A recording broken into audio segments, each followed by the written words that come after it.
In this, the third episode of this video series, treating the question of the nature of reality, the question of life after death will be the subject. Not from a religious point of view, as is otherwise probably most often the case. So it's not a matter of belief or faith, but instead the perspective will be philosophical and scientific. And then it suddenly has huge implications for the life, for the actual life lived. Also for people, for non-religious people or people who prefer more naturalistic view of the world. So there has been done some research on this subject, and one of the primary fields of research are the research in the so-called near-death experiences. It started out in the 70s and has developed into a field that uses quite strict scientific methods, and the results are published in respected scientific journals, peer-reviewed journals. So even though the subject matter is on the edge or somewhat controversial, the quality of the research is quite high. So and when published in peer-reviewed journals, well, the results are treated as proper science, proper scientific results. Okay, so what is a near-death experience? Well, some people when they are clinically dead, cardiac arrest for example, the heart no longer beats and no blood and no oxygen reaches the brain, and the body is clinically dead. Then they tell about some experiences they have, and they are somewhat similar. There are some various kind of stages in these experiences. Usually they experience kind of leaving their body, viewing themselves and their surroundings from kind of upside from, and some of them they well, usually they feel very well. It's a feeling of, you know, they're very relaxed and it's very nice. And some of them even say it's like returning back home in some sense. And some of them they experience traveling to some other place, and perhaps they meet some relatives, some dead relatives. And some they encounter a being of light, and they feel an extraordinary love and warmth, and they feel really, really loved somehow.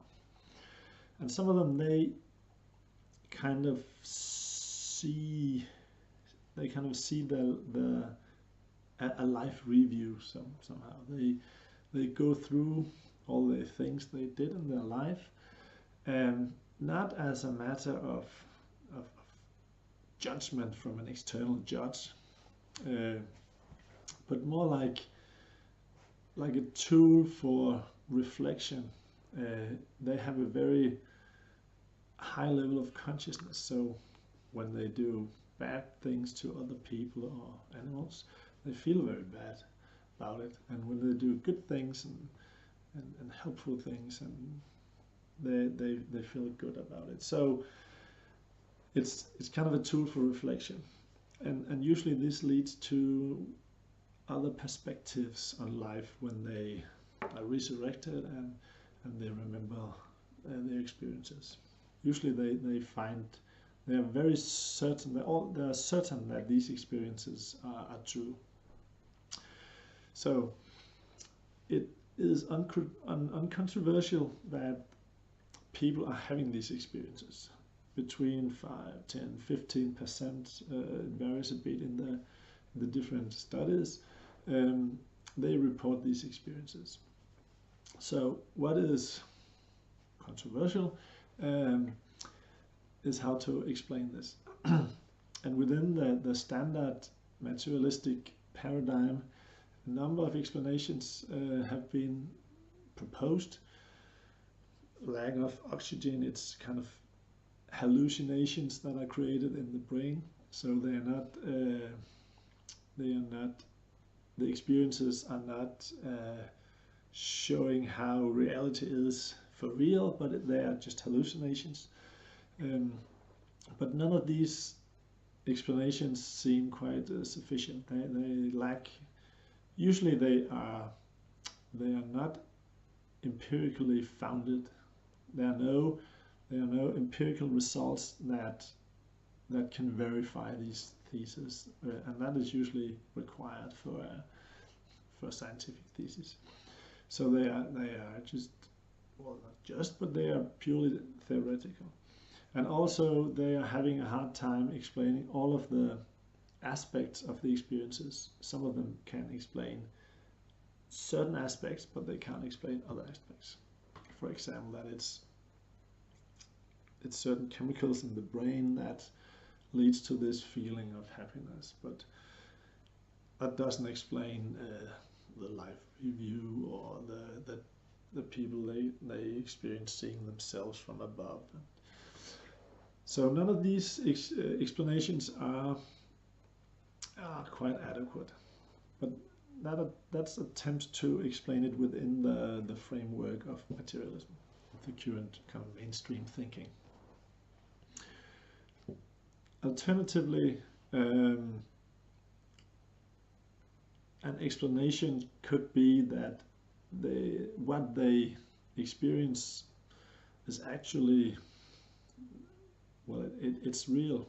That is how reality is, and that is usually what these people they believe themselves. Very often this leads to major shifts in the way they perceive the world afterwards. Their values change. It's not important anymore the career or earning money and all this stuff. What becomes important for them are being better person, a more altruistic person, ethics, focus on ethics, and secondary,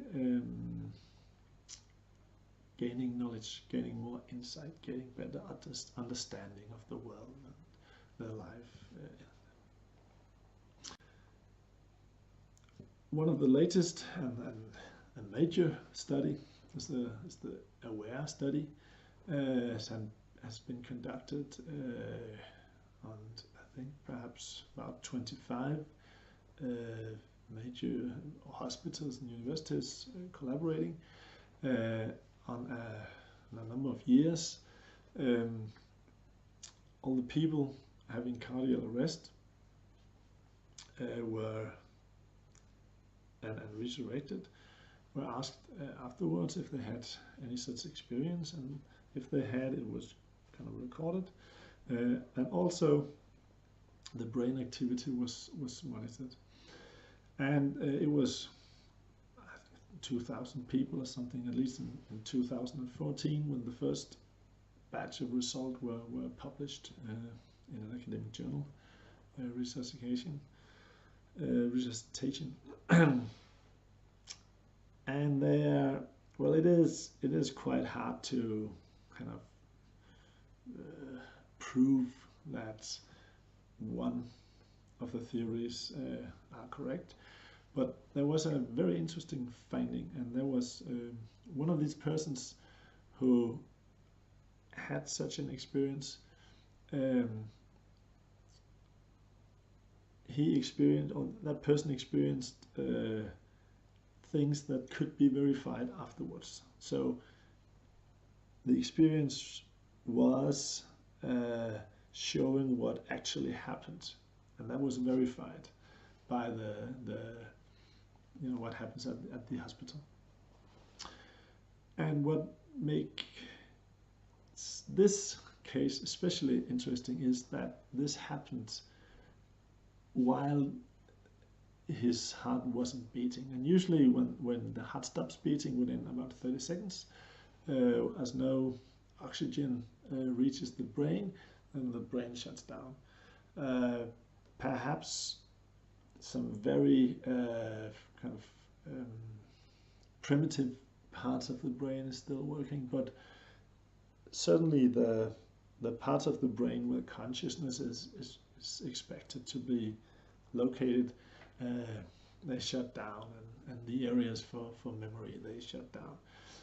So we have here a case where a person experiences something which actually happens and can remember it afterwards. It's verified that that was actually the events that happened, and at the same time there were no brain activity. So that's very interesting, and that's results like this. There's one more in another study that's similar, that well, made me at least think, well, this is strange. So perhaps the materialistic point of view is not quite as well grounded, it's not as certain as one usually presumes. So what is the case here is that at a point where there's no activity in the brain, the person is still having experience, and that is logically impossible. That is impossible in the strictest sense if metaphysical materialism is true, because here, according to this point of view, experience is a product of the processes in the brain. So no brain activity means no experience. But here we have experience, and the content is verifiable. It's verified as true or as representing what actually happened. So the experience is not just a memory of something that was experienced at another point in time, but it was actually experienced at the time when there was no activity in the brain. And that's a pretty strong argument against metaphysical materialism.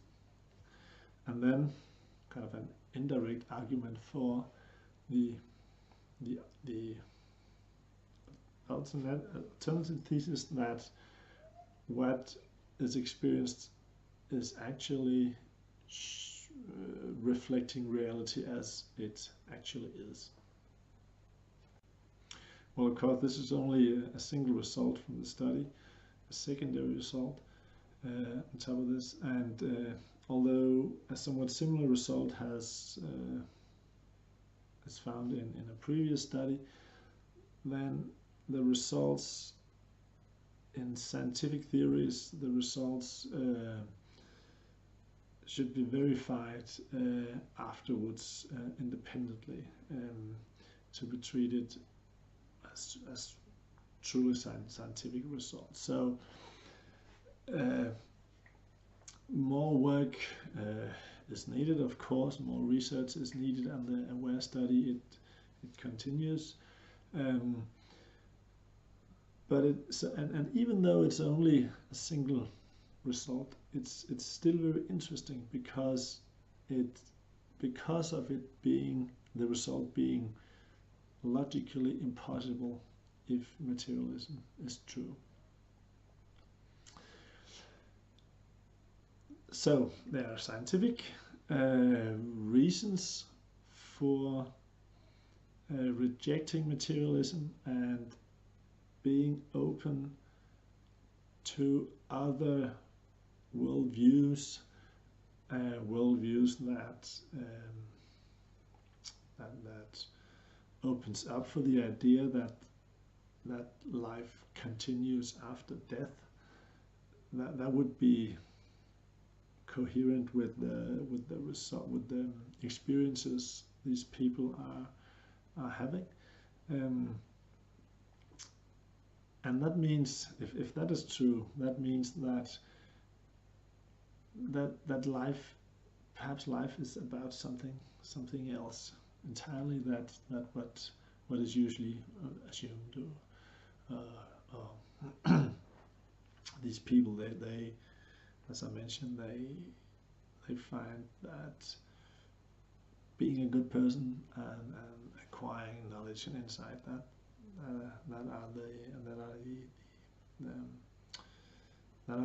that's what life's about, actually. So there are scientific reasons for thinking in this direction, and there are also philosophical reasons. I've already mentioned the problems with metaphysical materialism, and metaphysical materialism,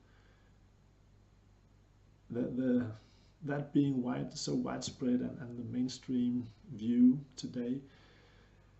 That's the all important reason behind rejecting the idea of life after death. In almost all other cultures throughout history, the concept of life after death has been, well, just accepted as a natural kind of context of life. So the arguments against materialism, they are, one, that it's not a scientific result in itself. It's an assumption, a presumption, a hypothesis. The empirical sciences, the natural sciences, they are almost per definition unable to provide an answer to the question of whether there is something non-physical or not. Also, the intuitions of free will, of an objective grounding for ethics, they are very hard to kind of meet within a materialistic framework. And most importantly, at least from a philosophical point of view, is the lack of explanatory power of materialism when it comes to consciousness. How can something not conscious, as matter is most often assumed to be, generate consciousness? How can the atoms that my brain consists of, which these atoms are probably like the atoms that this table consists of, how can they generate consciousness? So, to conclude, if one take a materialistic point of view, then life after death is impossible. If materialism is rejected, and there are good reasons for doing so, or at least being open to the possibility that materialism is false, then life after death is possible. And there are actually somewhat good reasons then for accepting the idea of life after death. There are the research in near-death experiences, for example. And it also seems that if materialism is false, that implies that the matter is not the only thing that exists independently. That consciousness, for example, could exist independently of the existence of matter. That would be a dualistic conception. And if that is the case, then it's reasonable to assume that just because the brain doesn't work anymore, or the body dies, then the consciousness could exist, could still exist. There are other metaphysical positions than dualism or substance dualism. They are idealism and double aspect theory, and they, at least idealism, would allow for a similar conclusion. So it has been mentioned that it's not intellectually ungrounded to kind of subscribe to the idea of life after death. And if materialism is false, then it's actually quite likely that that is the case. So the crucial part is whether one accepts materialism or not. And there are some pretty strong arguments against materialism. So if, or at least the possibility that life after death might be the case, it could lead to some existential reflections, not least because when these people experience and are 100% certain it's true, well, that it is that, well, one gets to review one's entire life. What have you done and what haven't you done, and what matters in life is being an ethical person and is kind of gaining knowledge and insight. So that would be a different perspective of life, and that would match philosophers such as Plato, for example. Okay. In the next episode, so this leads to the question of the meaning of life. So the next and last part of this video series, the question of the meaning of life will be the subject. Thank you.